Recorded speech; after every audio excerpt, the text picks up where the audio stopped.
Hello commandos, welcome to Biomentors classes online. तो जो बच्चे बायोमेंटस के अंदर आ गए वो अब हमारे ऑफिशियल कमांडोज हैं, तो उनका बिहेवियर भी कमांडोज जैसा ही होना चाहिए। एम्बिशन बैच के बारे में हम लोग बात करेंगे। एम्बिशन बैच उन बच्चों के लिए है जो अभी क्लास 10th पास करने वाले हैं या क्लास 10th पास करके 11th में आएंगे, उन बच्चों के लिए एम्बिशन बैच है। एम्बिशन बैच में जितना भी चीजें कवर होंगी, जो भी चीजें कवर होगी, वो पूरी आपकी क्लास की स्टडी, मतलब 11th class based on school, और उसके साथ साथ जितना पोर्शन नीट में और जैसे कवर होता है नीट में, जिस तरीके से नीट में क्वेश्चन आता है उस पर, वो पूरा सब कुछ एवरीथिंग आपके लिए किया जाएगा उसमें, ताकि 11th के साथ साथ, मतलब क्लास के साथ साथ आपकी नीट की भी तैयारी पूरी होती रहे। और ये सबसे अच्छा टाइम होता है, और हम हमेशा सभी बच्चों को कहते हैं कि जैसे आप एम्बिशन बैच में आ रहे हैं तो आपके पास कुल 24 महीने का समय है, 2 साल का समय है, और इन 2 सालों में ही आप 12th के साथ साथ नीट को क्लियर कर लीजिए, तो आप अपने आप को सौभाग्यशाली भी मानेंगे और सबसे कम बर्डन आपको फील होगा। आपको कभी ऐसा फील नहीं होगा कि नीट का एग्जाम बड़ा टफ था। हालांकि शुरुआती दौर में अभी तक 10th में कोई ऐसा केमिस्ट्री रहा नहीं है बहुत ज्यादा, तो आपको थोड़ी सी प्रॉब्लम शुरू में आएगी। ये एकदम नेचुरल फिनोमेना है, तो उससे बिल्कुल घबराना नहीं है। लेक्चर को दोबारा तिबारा देख लेना है, क्योंकि अभी हमारे पास पर्याप्त समय है, और हर यूनिट से, हर टॉपिक से रिलेटेड आपको डीपीएस मिलेंगे, वीकली आपको टेस्ट मिलेगा। शुरू से आपको यह हैबिट डालनी है कि जो चीजें आपको दी जा रही है, जो टारगेट आपके लिए सेट किया गया है जिस प्रकार से, उसी रास्ते पर आपको चलना है। जब आप पूरे रास्ते को अच्छे से फॉलो करेंगे तो मंजिल आपको अपने आप मिल जाएगी, ये एकदम श्योर होता है। वो बच्चा जो पढ़ाई नहीं करता, जो बैकलॉग लगाएगा, जो बार बार कहेगा कि हम यहां चले गए वहां चले गए, ये इस कारण से नहीं कर पाए, उनके लिए बहुत सारी दिक्कतें उत्पन्न होती हैं। लेकिन वो बच्चे जो शुरू से ही सिंसियोरिटी के साथ 2 साल पढ़ाई करेंगे, क्योंकि 2 साल पढ़ाई करेंगे आप अगर सिंसियोरिटी से, तो आप आसानी से एग्जाम को क्रैक कर लेंगे, कोई प्रॉब्लम नहीं आएगी। तो कुल 2 साल की 24 महीने की आपकी ये तपस्या यहां से शुरू होती है। मतलब आपको ये मान के चलना है कि ये 2 साल आपके तपस्या के हैं, इसमें आपको मोह माया के बंधन से थोड़ा दूर रहना है ना। जो आपका समाज है, मैं ये नहीं कह रहा हूं कि समाज को छोड़ना है, लेकिन अभी 2 साल तक आपको इससे थोड़ा दूर रहना है, फालतू चीजों से अपने आप को दूर रखना है, अपने स्वास्थ्य का पूरा ख्याल रखना है, और जो चीजें टफ लगती है उन लेक्चर्स को बार बार देखना है, बार बार देखना है, और क्वेश्चंस को लगाना है। डीपीएस के साथ साथ आप कोई एक नॉर्मल बुक भी लगा सकते हैं, जिससे आपको ज्यादा से ज्यादा ऑब्जेक्टिव क्वेश्चंस लगाने की आदत पड़ जाए। और रोज का एक हैबिट बनाइए कि हर जो भी टॉपिक हुआ है, जो भी चैप्टर होते चल रहा है, उसका पर डे आपको 10 क्वेश्चन से 20 क्वेश्चन तक करना है। बल्कि ऐसा टारगेट सेट कर लीजिए कि जब तक ऑब्जेक्टिव क्वेश्चन तीनों सब्जेक्ट के हम 10-10 नहीं लगा लेंगे, तब तक हम भोजन नहीं करेंगे, तब तक आपका डिनर नहीं होगा, मतलब रात्रिकालीन का भोजन नहीं होगा, जब तक आप 10-10 क्वेश्चन रोज नहीं लगाएंगे। अगर आप 10 क्वेश्चन भी रोज लगाते हैं तो एक सब्जेक्ट का लगभग जो है आपने 300 क्वेश्चन लगाया, है ना, और तीनों सब्जेक्ट का मिला लेंगे तो 900 क्वेश्चन, काफी बड़ा दिख रहा है। लेकिन शुरुआत कहां से हुई? केवल 10 क्वेश्चन लगाने से हुई। तो एकदम छोटी सी बात दिख रही है कि 10 ही क्वेश्चन तो लगाने को बोला है, लेकिन अगर आप उसको महीने भर लगाते रहेंगे तो वो 300 क्वेश्चन में कन्वर्ट हो जाएगा, और 12 महीने में वो 3600 क्वेश्चन एक्स्ट्रा हो गए डीपीएस और टेस्ट के अलावा। तो ये आपके लिए पर्याप्त है। नोट्स को बार बार रिवाइज करना है। लेक्चर्स में जहां डाउट आएगा, क्योंकि मैंने आपको पहले ही कहा कि 10th तक कोई केमिस्ट्री है नहीं खास, और 11th में अचानक से केमिस्ट्री आएगी आपको, तो आपको लेक्चर्स को बार बार देखने की आदत डालनी है। और जब आप अगले दिन रिकॉल करेंगे, अगले दिन नया लेक्चर देखने की शुरुआत करेंगे, तो पहले लेक्चर में क्या क्या पढ़ाया गया है उसको बहुत अच्छे से, बहुत बारीकी से एक बार रिवाइज करना है। इस तरीके से दूसरा लेक्चर हो गया तो पहला और दूसरा तीसरे दिन दोनों रिकॉल करके तब बैठना है। इस तरीके से आप करते चलेंगे तो धीरे धीरे धीरे पूरी केमिस्ट्री आपकी 2 से 3 घंटों में आप समाप्त कर सकते हैं। और वैसे भी जब अभी पिछले साल सिलेबस चेंज हुआ या कह सकते हैं कि कुछ पोर्शन हटाया, तो केमिस्ट्री का पोर्शन बहुत ही कम कर दिया है। 11th क्लास की अगर हम बात करते हैं तो हम लोग कहां से प्रोसीड करेंगे उसके बारे में आपको बताते हैं। तो 11th क्लास के जो चैप्टर है वो स्टार्ट होगा 11th क्लास सम बेसिक कॉन्सेप्ट से। सम बेसिक कॉन्सेप्ट आएगा सबसे पहला चैप्टर। इसके बाद आता है सेकंड नंबर पर structure of atom. Structure of atom आएगा जिसको हिंदी में कहते हैं परमाणु संरचना, और पहले वाले को कहेंगे मूलभूत अवधारणाएं, बेसिक कॉन्सेप्ट। तीसरे नंबर पर जो चैप्टर आएगा वो है पीरियोडिक टेबल। पीरियोडिक टेबल या पीरियोडिक क्लासिफिकेशन ऑफ एलिमेंट। चौथे नंबर पर जो चैप्टर आएगा आपका वो केमिकल बॉन्डिंग है। बॉन्डिंग के बाद अगला जो चैप्टर आएगा 5वें नंबर पर वो है रेडॉक्स रिएक्शंस। रेडॉक्स अभिक्रियाएं, रेडॉक्स रिएक्शंस। नंबर 6 पर जो चैप्टर आएगा, रेडॉक्स के बाद जो चैप्टर आएगा वो है थर्मोडायनामिक्स। थर्मोडायनामिक्स, थर्मोडायनामिक्स, ऊष्मा गतिकी। थर्मोडायनामिक्स के बाद अगला जो चैप्टर आएगा वो है chemical and ionic equilibrium. Chemical and ionic equilibrium, जिसको आपकी बुक में केवल केमिकल इक्विलिब्रियम के नाम से ही लिखा होगा, केमिकल एंड आयोनिक इक्विलिब्रियम। रासायनिक और आयनिक साम्यावस्था, केमिकल एंड आयोनिक इक्विलिब्रियम। इसके बाद केमिकल और आयोनिक इक्विलिब्रियम के बाद आएगा जनरल ऑर्गेनिक केमिस्ट्री, जिसको कहते हैं जीओसी, जनरल ऑर्गेनिक केमिस्ट्री। और इसके बाद आएगा हाइड्रोकार्बन्स, हाइड्रोकार्बन। तो इतनी सारी चीजें आपके सिलेबस में इंक्लूडेड हैं, इतनी सारी चीजें आपके सिलेबस में इंक्लूडेड हैं। और क्लास 11th का हर चैप्टर, हर बात इतनी इंपॉर्टेंट है कि वो आपको क्लास 11th में भी काम आएगी, क्लास 12th में भी काम आएगी, और नीट के एग्जाम में भी 50% पोर्शन कवर करता है क्लास 11th का हिस्सा। अब चिन्मय सर को भी बुला लेते हैं, वो भी आपसे थोड़ी बातचीत करेंगे। उसके बाद हम दोनों लोग मिल करके जो भी समस्याएं होंगी आपकी, या जो समस्या आपको आने वाली है, उसके बारे में बात करते हैं। हेलो कमांडोज, मेरा नाम चिन्मय है और मैं यहाँ पर सर के साथ केमिस्ट्री यहाँ पर लेंगे हम दोनों मिल करके।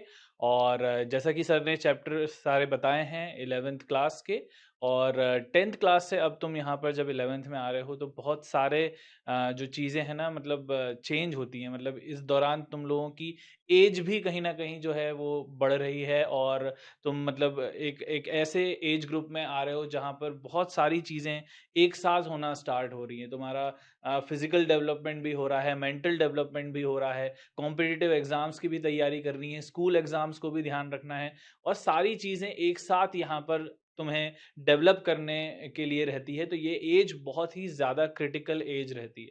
तो इसमें अगर हमने ये जो अगले 2 साल हैं उसको हमने अगर बहुत बढ़िया तरीके से फोकस्ड रह करके, ज़्यादा डिस्टरबेंस ना लेते हुए अगर हम लोगों ने तैयारी करते हैं, हम लोग जिस चीज़ के लिए हम लोगों ने हमारा जो सब्जेक्ट बायो है वो हम लोगों ने लिया है, डॉक्टर बनने के ऑब्जेक्टिव से लिया है, तो वो चीज़ के लिए जो 2 साल हैं ये बहुत सफिशिएंट भी हैं और ये कह सकते हैं कम भी है। मतलब दोनों चीज़ें रहेंगी। अगर आप ये कहें कि भाई यहाँ पर सिलेबस के पॉइंट ऑफ व्यू से देखा जाए तो हो सकता है शायद आपको कम लगे, लेकिन अगर आपको ऐसा लगेगा कि अगर हमने अपनी तैयारी को बहुत बढ़िया तरीके से मैनेज किया तो बहुत आराम से भी ये 2 साल में आराम से हम जो हैं वो क्रैक कर सकते हैं।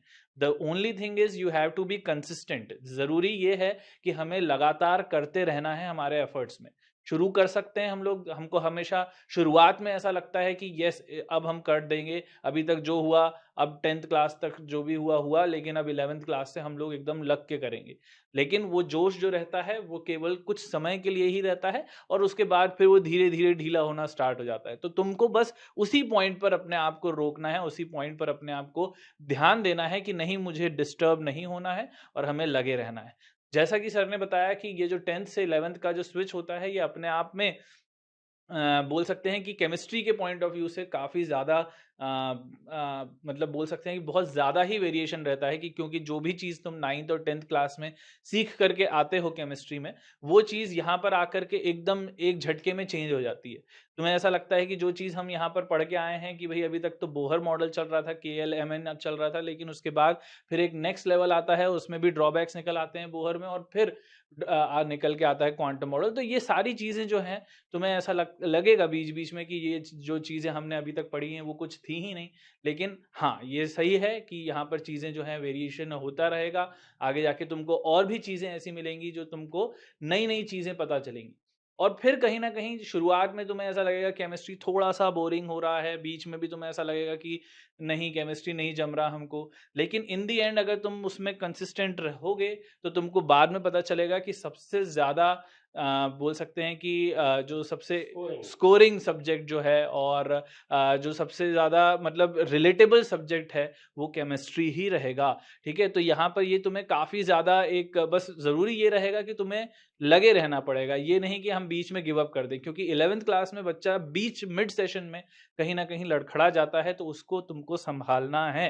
ठीक है, तो हम लोग इतने टाइम से पढ़ा रहे हैं, सर तो बहुत ज़्यादा टाइम से पढ़ा रहे हैं, तो सर जानते हैं कि 11th क्लास के बच्चे को कहाँ स्ट्रगल होता है और कहाँ पर जो है वो बच्चा जो है अपना छोड़ देता है। तो वही चीज़ हमको ध्यान में रखते हुए यहाँ पर करना है। और बायोमेंट्रिक्स अगर तुम लोगों ने चुना है, तो वहाँ पर ये पूरा सिस्टम इस तरीके से डिज़ाइन है कि तुमको वो गिव अप करने ही नहीं देगा।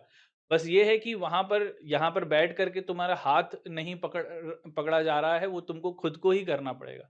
तो ये चीज़ यहाँ पर रहेगी थोड़ी-सी, जो तुमको अपने लेवल पर जो है वो करना पड़ेगा। और इसके लिए सबसे ज़्यादा ज़रूरी है कि तुम्हारा अंदर जो दृढ़ शक्ति है तुम्हारी, कि तुमको ऑब्जेक्टिव क्या है तुम्हारा, जो तुम उस तरीके से लगे हुए हो कि नहीं लगे हुए हो, वो तुमको खुद को ही देखना है।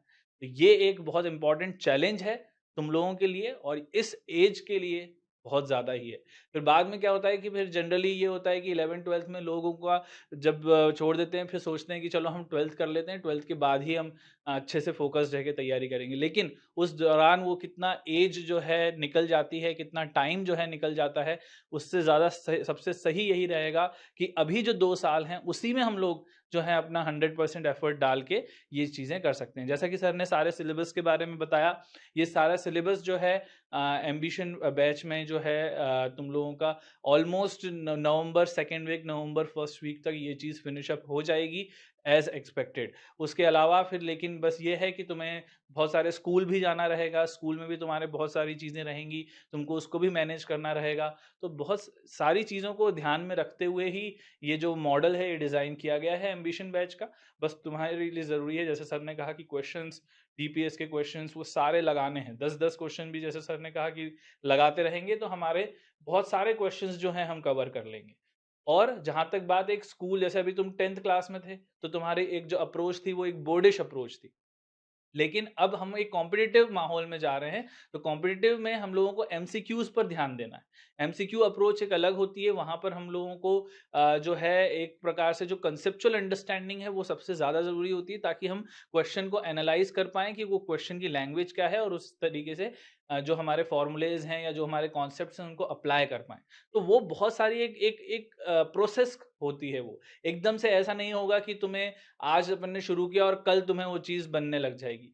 धीरे-धीरे बनेगी। तो ट्रस्ट द प्रोसेस एंड बस लगे रहना है। तो सर और इसमें अपन और क्या बच्चों को गाइड कर सकते हैं? सबसे पहले तो ये ध्यान रखना है कि सब्जेक्ट को पढ़ने के साथ साथ सब्जेक्ट को सीखना है। दूसरी बात, सबसे इम्पोर्टेंट बात मैं कहूँगा कि अधिकांश बच्चों के दिमाग में ये बात आती है कि हम पहले क्लास 11-12 पढ़ लेते हैं, उसके बाद तैयारी करेंगे, लेकिन बच्चों ऐसा होता नहीं है। 11-12 के बाहर का कोई पोर्शन आता नहीं है। ऐसा नहीं है कि आप तैयारी करेंगे या कॉम्पिटेटिव एग्जाम की तैयारी करेंगे तो आपका रिजल्ट खराब हो जाएगा। आप खुद ही सोच के देखिए कि कभी ज़्यादा पढ़ाई करने से, अच्छी पढ़ाई करने से रिजल्ट कभी खराब हुआ है? ऐसा कभी नहीं होता है। 11th क्लास में मैं ये तो नहीं कहता कि अगर आप 10th क्लास में 99% लाए हैं या 95% लाए हैं तो 11th में भी आप 95% लाएंगे। ऐसा आप अगर आ जाए तो बहुत अच्छी बात है, लेकिन ऐसा सोचना भी नहीं चाहिए, क्योंकि यहाँ पे सब चीज़ें नई आती है, सब नया कॉन्सेप्ट आएगा, उसको सीखने में समय लगता है। इसलिए मैंने कहा कि 2 साल का कंबाइंड पीरियड हमें लेकर चलना है। अगर आप 11th में अपने हर एग्जाम में अच्छे से पास होते चल रहे हैं तो आप ऐसा मान के चलिए कि जितना परसेंटेज आप 10th में ला रहे हैं उससे ज़्यादा परसेंटेज आप 12th में बना लेंगे। लेकिन अगर आपने जो है केवल बोर्ड एग्जाम्स की तैयारी किया तो कॉम्पिटेटिव एग्जाम आप क्लियर कर लेंगे, ये संभव नहीं है। फिर से उसके लिए अलग से फिर तैयारी करनी पड़ेगी।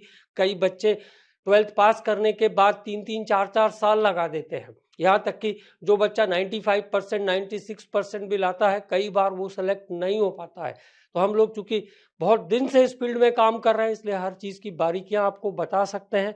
तो आपको बहुत ज़्यादा ये ध्यान नहीं देना है कि नंबर कितने आ रहे हैं, बहुत ज़्यादा ये ध्यान देना है कि मेरे कॉन्सेप्ट्स पूरे अच्छे से क्लियर हो रहे हैं कि नहीं हो रहे हैं। इस बात पे बहुत अच्छे से ध्यान देना है। सब्जेक्ट को पढ़ना नहीं है, सब्जेक्ट को सीखना है, सब्जेक्ट को बनाना है, उसको करके देखना है। जैसे कोई भी चीज़ है, जैसे इलेक्ट्रॉनिक कॉन्फ़िगरेशन है या जो भी बॉन्डिंग में चीज़ें आएगी, बेसिक कॉन्सेप्ट में जो चीज़ें आएगी, उस पर काम करके देखना है कि सर ने 2 चीज़ें बताई तो मैं तीसरी चीज़ इसी से रिलेटेड कैसे उस क्वेश्चन को सॉल्व कर पा रहा हूँ।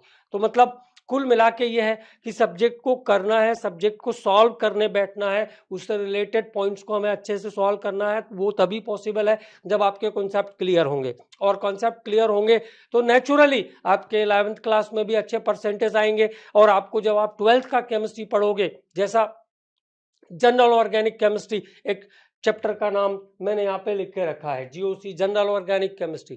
तो जनरल ऑर्गेनिक केमिस्ट्री, जीओसी, पूरा बेस है क्लास 11th का, क्लास 12th का। अगर बीएससी में भी केमिस्ट्री आती है, एमएससी में भी आएगी, तो उसको जीओसी आएगा, तभी तो वो करेगा। इसका मतलब क्लास 11th में सारा का सारा जो केमिस्ट्री का बेसिक कॉन्सेप्ट है वो क्लास 11th में है, और उसके एप्लीकेशन अगले हर क्लास में आपको मिलेंगे, लेकिन ये चैप्टर आपको दोबारा से नहीं मिलेगा।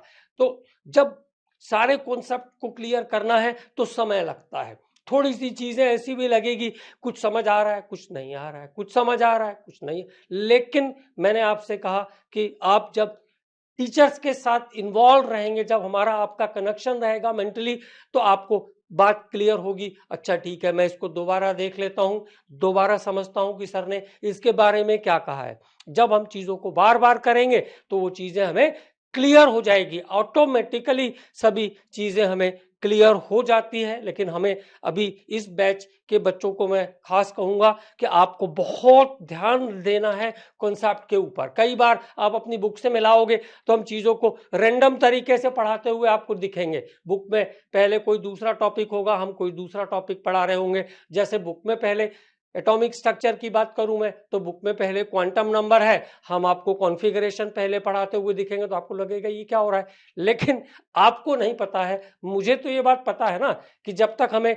कॉन्फ़िगरेशन नहीं बनाना आएगा तब तक हम क्वांटम नंबर के क्वेश्चन नहीं निकाल सकते, उसके क्वेश्चन सॉल्व ही नहीं कर सकते। तो पहले हमें कॉन्फ़िगरेशन पढ़ना है, उसके बाद फिर हमें क्वांटम नंबर पढ़ना है, क्योंकि मैं अगर क्वांटम नंबर पढ़ा भी दूंगा तो उसके क्वेश्चन बनेंगे नहीं बिना कॉन्फ़िगरेशन के। तो ये चीजें हमें डिसाइड करने दीजिए। जिस ऑर्डर में आपके पास जा रहा है उसको परफेक्ट करते जाना है, उसमें कोई चीज ऐसी ना हो जो आपको नहीं बन रही है। और किसी भी चैप्टर को ओवरऑल जब हम फिनिश करेंगे तो आपको ऐसा लगेगा वाह, आप तो बहुत कमाल हो गया, मुझे तो सभी चीजें बन रही है। और जिस दिन ऐसा आपको फीलिंग आएगा तो आपको सब्जेक्ट में भी इंटरेस्ट आएगा। और पिछले सालों, कई सालों से लगातार केमिस्ट्री में बहुत सारे बच्चे 180 आउट ऑफ 180 ला रहे हैं। तो केमिस्ट्री एक बेस्ट स्कोरिंग सब्जेक्ट भी है। अभी सिलेबस भी बहुत कम हो गया है, तो आसानी से हम टारगेट कर सकते हैं कि हमें केमिस्ट्री में तो 180 आउट ऑफ 180 लाके ही रहना है। इससे कम पे तो कोई समझौता होना ही नहीं है केमिस्ट्री में। छोटा 20 ही चैप्टर है, एक प्रैक्टिकल वाला केमिस्ट्री, 21 तो प्रैक्टिकल वाले चैप्टर आपको भी हेल्प करेंगे स्कूल के प्रैक्टिकल्स और इन सब चीज़ों को समझने के लिए। वो इसलिए समझ में नहीं आते कि अगर स्कूल के टीचर ने आपको उसको थ्योरेटिकल तरीके से नहीं बताया है तो प्रैक्टिकल करने में भी आपको दिक्कत आएगी। बट हम उसको आपको पूरा थ्योरेटिकल तरीके से एक्सप्लेन करके देंगे तो आप आसानी से सॉल्ट मिलाने का काम तो आप कर ही सकते हो फिर। तो वो भी चीज़ें आपकी क्लियर हो जाएगी जो स्कूल्स एग्जाम में जिनकी ज़रूरत पड़ती है। तो धीरे धीरे करके हम लोग हर कॉन्सेप्ट को क्लियर करेंगे, हर कॉन्सेप्ट को सीखेंगे, पढ़ेंगे नहीं, उसको सीखेंगे और उस पर जो क्वेश्चंस आए हैं उसको बार बार बनाने की कोशिश करेंगे। पहली बार में ऑब्जेक्टिव बुक आप उठाओगे तो हो सकता है आपको लगे कि ये तो हमको 10 ही % बन रहा है, 90% तो बन ही नहीं रहा है। तो बहुत नेचुरल सी बात है ना, अभी हम 10th से 11th में आए, अभी तक हमने सब्जेक्ट पढ़ा ही नहीं है। तो धीरे धीरे दोबारा करोगे तो 10-15% और बनेगा, तिबारा करोगे तो 10-15% और बनेगा, जब 7वीं 8वीं बार करोगे तो 100% बन जाएगा। तो उतना पेशेंस आपको रखना पड़ेगा, क्योंकि बिना पेशेंस रखे आप सब्जेक्ट सीख नहीं सकते हैं। पढ़ लोगे आप, स्कूल का एग्जाम पास कर लोगे, लेकिन कॉम्पिटेटिव एग्जाम में कॉम्पिटेटिव एग्जाम को क्लियर करने के लिए 180 आउट ऑफ 180 लाने के लिए आपके सारे कॉन्सेप्ट बहुत स्ट्रांग होने चाहिए। और बीच बीच में हम आपको ये बताते रहेंगे कि अच्छा यहाँ से क्वेश्चन आएगा, यहाँ से क्वेश्चन आएगा, मतलब अपने एक्सपीरियंस के बेस पे हम लोग ये बातें कहते रहते हैं। और जब आप पेपर देने बैठोगे तो आपको लगेगा ये तो सब कुछ वही आया है जो हमने पहले से, सर ने पहले से आपको बताया है। लेकिन उसके लिए आपको सर के साथ जुड़े रहना है, सर जैसा कहेंगे, क्योंकि आप हमसे दूर हैं तो आपको बात भी हमारी माननी पड़ेगी। हालांकि हम अपने सभी बच्चों के साथ कनेक्टेड रहते हैं, चाहे डिस्टेंस कितना भी हो, हम कितने भी दूर हों, लेकिन हमें भी आपके रिजल्ट का इंतजार रहता है। और वो दिन हमारे लिए सबसे खुशी का दिन होता है जिस दिन हम ये सुनते हैं कि हमारा ये बच्चा सेलेक्ट हो गया, हमारा ये बच्चा सेलेक्ट हो गया, हमारे 2000 बच्चे सेलेक्ट हो गए। तो अच्छा लगता है और वही एक टीचर को अंत में मिलता भी है, वही एक टीचर का सबसे बड़ा गुरु दक्षिणा भी है कि बच्चे का रिजल्ट पॉजिटिव में आया। और लीजिए चिन्मय सर थोड़ी और बात करेंगे आपसे। तो जैसा सर ने बहुत अच्छे से बताया, तो ये जो सर स्विच होता है 11th क्लास का, तो बच्चों के दिमाग में सबसे पहला सवाल आता है कि अगर मैं कोचिंग में ध्यान दूंगा या मैं ऑनलाइन क्लासेस में अगर मैं ध्यान दूंगा तो मेरे स्कूल के रिजल्ट में क्या चेंज तो आएगा? मैंने सबसे पहले यही बताया ना कि जब हमारे कॉन्सेप्ट क्लियर होते हैं, हम ज़्यादा पढ़ाई करते हैं तो हमारा रिजल्ट कभी खराब होता ही नहीं है। बच्चों के दिमाग में बात आती है, कई बार गार्जियन भी कहते हैं कि सर पहले 11th-12th पास कर लेने देते हैं फिर नीट की तैयारी करेगा, लेकिन गार्जियंस को इस चीज़ की जानकारी हो ऐसा जरूरी नहीं है।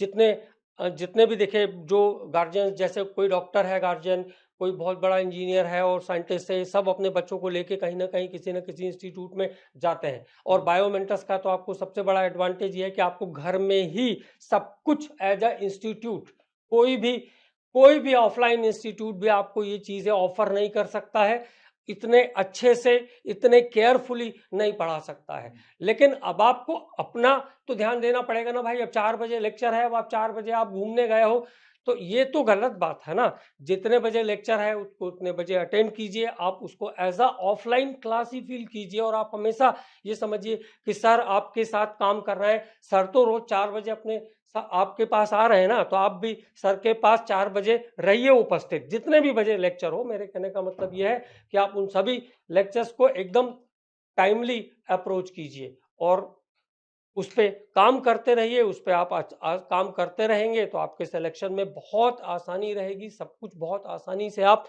कर पाएंगे।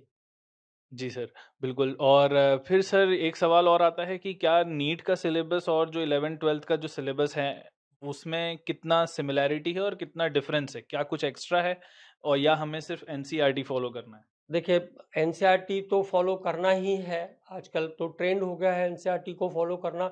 लेकिन मैं ये कहूँगा कि केमिस्ट्री में जैसे हम लोग एनसीईआरटी में किसी टॉपिक पे 2 सवाल है, हम उसमें उस टॉपिक पे 5 सवाल करवाते हैं, तो आप उसको 5 कर लीजिए, उसमें क्या दिक्कत है। ये तो देखिए क्या होता है, हम जब भागना चाहते हैं किसी चीज़ से ना तो हमको डर लगता है, लेकिन अगर हम उससे जूझना चाहते हैं ना तो हमको कभी डर नहीं लगता, क्योंकि हमको पता होता है कि जूझने से ही हम आगे सक्सेसफुल होने वाले हैं। बिल्कुल, बिल्कुल। अच्छा सर, ये जो सिलेबस हम लोगों ने लिखा है, इसमें 9 चैप्टर हैं कुल मिला के 11th क्लास में।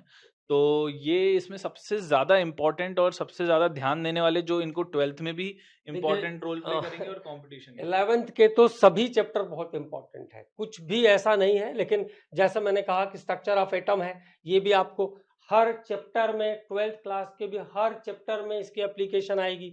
इसके बाद पीरियोडिसिटी है, पूरा इनऑर्गेनिक, पूरा P block, D block, F block, coordination, सब पढ़ने के लिए आपको पीरियोडिसिटी की जरूरत पड़ेगी। केमिकल बॉन्डिंग तो पूरी केमिस्ट्री की जान है, समझ लीजिए। कम से कम जैसे मैंने एक बार देखा तो जेई के एग्जाम में केमिकल बॉन्डिंग से अकेले 8 क्वेश्चन आ गया था। अगर 25 में से 8 क्वेश्चन आ गया और किसी बच्चे ने पूरा केमिकल बॉन्डिंग अच्छे से किया है तो 32 नंबर तो वो यहीं ले आया, तो क्वालिफाइंग मार्क्स तो उसने केमिस्ट्री में यहीं से क्लियर कर दिए। अब रेडॉक्स में देखो, रेडॉक्स से रिलेटेड है अगला यूनिट इलेक्ट्रोकेमिस्ट्री। इलेक्ट्रोकेमिस्ट्री 12th में है, तो जिसको रेडॉक्स नहीं आएगा उसको इलेक्ट्रो नहीं बनेगी। केवल थर्मोडायनामिक्स एक अपने आप में इंडिविजुअल चैप्टर मुझे लगता है कि हाँ, सम बेसिक कॉन्सेप्ट, जितने भी आप न्यूमेरिकल प्रॉब्लम्स करते हैं, न्यूमेरिकल अप्रोचेस को आपको बढ़ाना होगा, तो some basic concept is the must. तो और न्यूमेरिकल अप्रोच जनरली हमको बढ़ाना ही पड़ेगा, कैलकुलेशन हमको शार्प करनी ही पड़ेगी, क्योंकि धीरे धीरे हम कैलकुलेशन नहीं कर सकते। आजकल पेपर बहुत लेंदी होने लगा है, टफ नहीं होता है, बहुत लेंदी होता है, मतलब इट टेक्स टाइम। कई बार ऐसा होता है कि कौन सा स्टेटमेंट करेक्ट है, कौन कौन से स्टेटमेंट करेक्ट है, तो उसके लिए जब हम चारों स्टेटमेंट पढ़ेंगे, चारों को सही तरीके से अरेंज करेंगे, या असेशन रीजन के क्वेश्चन है, तो उसके लिए भी हमें सब कुछ अच्छे से आना चाहिए। मैंने फिर कहा कि कॉन्सेप्ट सारे क्लियर होने चाहिए, तभी तो हम डिफरेंट टाइप के क्वेश्चन कर पाएंगे। Chemical equilibrium, ionic equilibrium is important unit. यहाँ पे हम पीएच वगैरह निकालते हैं, बहुत सारी चीजों के बारे में जानकारी इकट्ठा करते हैं। केमिकल इक्विलिब्रियम से फिर केमिकल काइनेटिक्स जो है क्लास 12th का चैप्टर, वो भी बहुत हद तक जुड़ा हुआ है। और जनरल ऑर्गेनिक केमिस्ट्री, फिर मैंने कहा कि ये तो पूरी ऑर्गेनिक केमिस्ट्री का बेस है। अगर आपको जनरल ऑर्गेनिक केमिस्ट्री नहीं आती है तो ऑर्गेनिक केमिस्ट्री आपको कभी अच्छे से नहीं आएगी, आपको बार बार दिक्कत आएगी कि अब यहाँ पे कौन सा इफेक्ट लग रहा है, यहाँ पे कौन सा फिनोमेना हो रहा है, या हाइपर कॉन्जुगेशन हो रहा है, या मिसोमेरिक इफेक्ट हो रहा है, क्या हो रहा है। तो उसके लिए ये पूरा बेस है। और हाइड्रोकार्बन्स से ऑर्गेनिक स्टार्ट होता है बेसिकली, तो हाइड्रोकार्बन से आगे जब जाएंगे आप क्लास 12th में तो पूरा ऑर्गेनिक आपको ग्रुप मिलेगा। बड़े बहुत सारे चैप्टर मिलेंगे आपको, halo alkane, hello arene, alcohol, phenol, ethers, aldehyde, ketones, carboxylic acid, amines, और उन सबका बेस है कम से कम हाइड्रोकार्बन। तो हाइड्रोकार्बन से हम ये पढ़ना सीख जाते हैं कि किस रिएक्शन को हमको कैसे पढ़ना है, किस रिएक्शन को कैसे याद करना है, किसमें कौन सा मैकेनिज्म काम कर रहा है। तो जब हम कोई चीज सीख जाते हैं तो आगे की चीजें हमारे लिए आसान हो जाती है। तो ये एक रास्ता दिखाने का काम है पूरे 11th के सिलेबस का, जो आपको 12th के लिए और नीट के लिए आपको पूरा रास्ते को फोकस करेगा कि भैया ये एग्जाम था, उसको जाने के लिए ये रास्ता है। तो 11th क्लास के किसी भी चैप्टर को आप ऐसे नहीं कह सकते कि ये इसमें क्या काम का है, क्या काम का नहीं है। सब चीजें बहुत काम की हैं। और फाइनली तो मैं कहता हूं कि जहां से क्वेश्चन आए वो सबसे काम का है। तो सारे ही यूनिट ऐसे हैं और कॉन्सेप्ट बिल्डिंग में भी काम आएंगे, और क्वेश्चन तो इससे आ ही रहा है। 45 में से 20 क्वेश्चन तो आप कम से कम 11th क्लास से मानकर चलेंगे।